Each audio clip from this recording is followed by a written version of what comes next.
40% की अल्पसंख्यक कार्य मंत्रालय में कटौती हुई है, ये बात सच है। लेकिन गौरव भाटिया जी का जो कहना है यहाँ पर, मैं प्रदीप भाटिया जी आपके पास आते हुए, वो कह रहे हैं कि डिजिटल लाइब्रेरी बनेगी तो वो सारे छात्रों के लिए बनेगी। अगर युवाओं के लिए स्टार्टअप योजना शुरू की जा रही है तो उसमें ऐसा तो है नहीं कि हिंदुओं के लिए अलग, मुसलमानों के लिए अलग।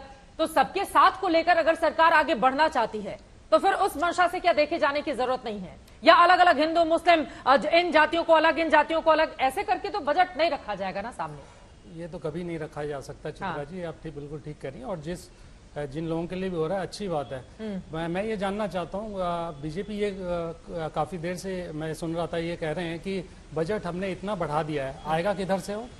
आपकी और हमारी जेब कटेगी, उस आम आदमी की जेब कटेगी जिससे जो जीएसटी ये चार्ज कर रहे हैं। आप ऑक्सिम की रिपोर्ट की अभी अतुल जी बात कर रहे थे, 10% रिस्क तो सिर्फ 3% 4% जीएसटी दे रहे हैं। दूसरी बात पे मैं आता हूँ कि ग्रोथ की बात चल रही थी। ग्रोथ में हमने खुद वित्त मंत्री जी ने बजटेड जो ग्रोथ बताई पिछले 3 साल की, पहले 9%, फिर 8% और अब 7% में खुद आ गए। तो ये खुद अपने आप उस ग्रोथ को घटाते जा रहे हैं। इन्हें खुद पता है कि ये किधर पे खड़े हैं। तीसरी बात मैं आता हूं, जो इन्होंने आप समाजवादी पार्टी के स्पोक्स पर्सन हैं, योगी आदित्यनाथ ने कुछ देर पहले प्रेस कॉन्फ्रेंस की है। उन्होंने कहा है कि इस बजट से सबसे ज्यादा फायदा उत्तर प्रदेश को ही होने वाला है। ये चित्रा जी बड़ी अजीब बात है। आप अगर रिपोर्ट देखें तो पर कैपिटा इनकम सबसे ज्यादा निचले स्तर पे उत्तर प्रदेश के, हम बिहार से भी नीचे हैं, लास्ट स्टेट है हम। तो कैसे फायदा होगा? आपको अगर फायदा कराना था तो आप स्पेशल पैकेज दिलवाते यूपी के लिए, आप पर कैपिटा इनकम लोगों की बढ़ाते। आपने जो खस्ता हाल आपने क्राइम का कर रखा है, जो खस्ता हाल आपने 108 का कर रखा है, 100 बेटर करते, आप डायल 100 बेटर करते। आपके पास बहुत सारे थे, और जो स्टेट पिछड़ रहा है उसके पास उतना ही स्कोप है आगे बढ़ने का। क्या स्कोप? अभी बात हो रही थी कि हम ग्रोथ 6%, 7%, 8% से कर रहे हैं। चित्रा जी एक चीज बताइए, जिस बच्चे के नंबर 40 नंबर आ रहे हैं उसको 50 आ गए, और जो बच्चा 90 नंबर ला रहा था उसके 91 आ जाए, तो 40 से 50 के पास स्कोप ज्यादा है। तो हम ये कहते हैं कि 50 वाला बहुत अच्छा है, 91 से ज्यादा। तो इंडिया की इकोनॉमी तो ग्रो कर रही है, और जिस तरह से ये इकोनॉमी का बुरा हाल कर रहे हैं, आप ये समझिए कि इन्होंने हर चीज में, आप देखिए ये बात कर रहे थे अभी गगनयान और उनकी स्पेस डिपार्टमेंट ऑफ स्पेस का 8% बजट घटा दिया। हर डिपार्टमेंट का इन्होंने बजट घटाया। कुकिंग गैस, सब्सिडीज, एग्रीकल्चर, सबका जो डीजल किसानों को चाहिए वो डीजल पे इन्होंने लगभग 4 गुना कम कर दिया, फ्यूल सब्सिडी कम कर दी। आप एग्रीकल्चर की बात कर लीजिए, एग्रीकल्चर का लगभग 15 से 16%। आप किसानों का जिक्र कर रहे हैं, हम दिखा भी रहे हैं यहाँ पर कि किसानों को फायदा पहुंचाने के लिए सरकार की ओर से क्या दावा किया गया है।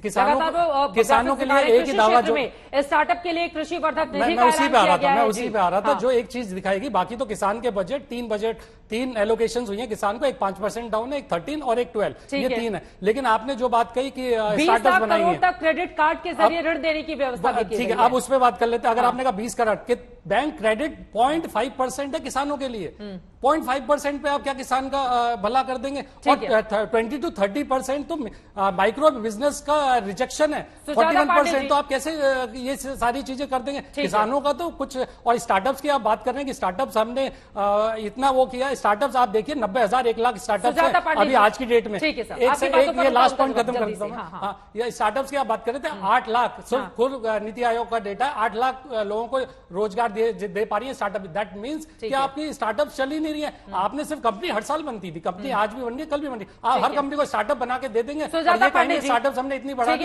उसका कोई सेंस नहीं है बजट में। आप ये नहीं मैडम, हर चीज, कुछ चीजें अच्छी हो सकती हैं, जैसे डिजिटल लाइब्रेरी है, ठीक है, हम उसका स्वागत करते हैं, अच्छी चीज करिए। लेकिन आप ये झूठ पे सारे चीजें ये कहते हैं कि बजट बहुत अच्छा है, आप इकोनॉमी को किसी रास्ते पे लेके जा रहे हैं, आप इकोनॉमी को नीचे लेके जा रहे हैं। जो ग्रोथ 12-15% हो सकती थी, उसको आप 6-7 पे लेके आके खड़े हो गए। ठीक है, सुजाता पांडे जी। जी चित्रा जी, पहले तो ये, आप अगर इस सरकार की बात करेंगे तो इतिहास देख लीजिए बजट का अभी तक का, कि कभी भी पॉपुलिस्ट बजट लेके या इलेक्शन को ध्यान में रख के बजट नहीं लेके आती है। तो ये रेवड़ी वाली बजट नहीं है। देखिए, इसमें हमेशा सरकार का जो बजट होता है वो बाईफोकल हुआ है। शॉर्ट टर्म में ये ध्यान दिया जाता है कि कैसे लोगों के हाथ में पैसा आए। आज भी वही स्थिति को देखा गया है कि इन्फ्लेशन को कम कैसे हो। जब हम बात बेरोजगारी की करते हैं या महंगाई की करते हैं तो हम ये बात करते हैं कि लोगों के हाथ में पैसा नहीं है। तो जब हम टैक्स रिबेट की बात करते हैं, जब हम किसान निधि की बात करते हैं जहां पे डायरेक्ट ट्रांसफर होते हैं किसानों को, या फिर जब हम क्रॉप इंश्योरेंस की बात करते हैं या फिर क्रेडिट कार्ड की बात करते हैं, तो ये शॉर्ट टर्म में लोगों के हाथ में पैसा लाने की बात है। तो और लॉन्ग टर्म में क्या किया जाता है? लॉन्ग टर्म में इंफ्रास्ट्रक्चर को, इन्वेस्टमेंट पे ध्यान दिया जाता है, जिसका विपक्ष विरोध भी कर रहा है। लेकिन वो भूल जाता है कि किसी भी अर्थव्यवस्था में असली खेल डिमांड और सप्लाई का होता है, और उसमें रीढ़ की हड्डी और उसमें इंफ्रास्ट्रक्चर ही होता है। यहाँ पे लोग बड़ी बड़ी बातें कर रहे थे किसान की। हाँ, भारत एक किसान प्रधान देश है, कृषि प्रधान, जहाँ से 65% लोग किसी न किसी तरह से कृषि से जुड़े हुए हैं। लेकिन जैसे ही इंफ्रास्ट्रक्चर होता है, में बढ़ोतरी होती है, रोड बनते हैं, पुल बनते हैं, मेट्रो बनती है, एयरपोर्ट बनते हैं, गांव जो है सड़कों से जुड़ता है, तो किसान क्या होता है? किसान अपने छोटे गांव के लोकल मार्केट से उठ के बड़े शहर के मार्केट तक पहुंचता है, वहां पे ज्यादा कीमत पाता है, उसके हाथ में पैसा आता है, वहां से रोजगार उत्पन्न होता है। वही, और ये चलता रहे, ये सहयोग विकास चक्र चलता रहे, इसलिए इंफ्रास्ट्रक्चर पे ध्यान देना जरूरी है। और जहां तक ये बेरोजगारी की बात कर रहे थे, मुझे लगता है कि थोड़ा सा बजट पढ़ लेते, क्योंकि बहुत सारी ऐसी चीजें हैं। पहली बार सरकार स्किल पे फोकस कर रही है। चित्रा जी, आप जापान का उदाहरण लिख लीजिए। ठीक है।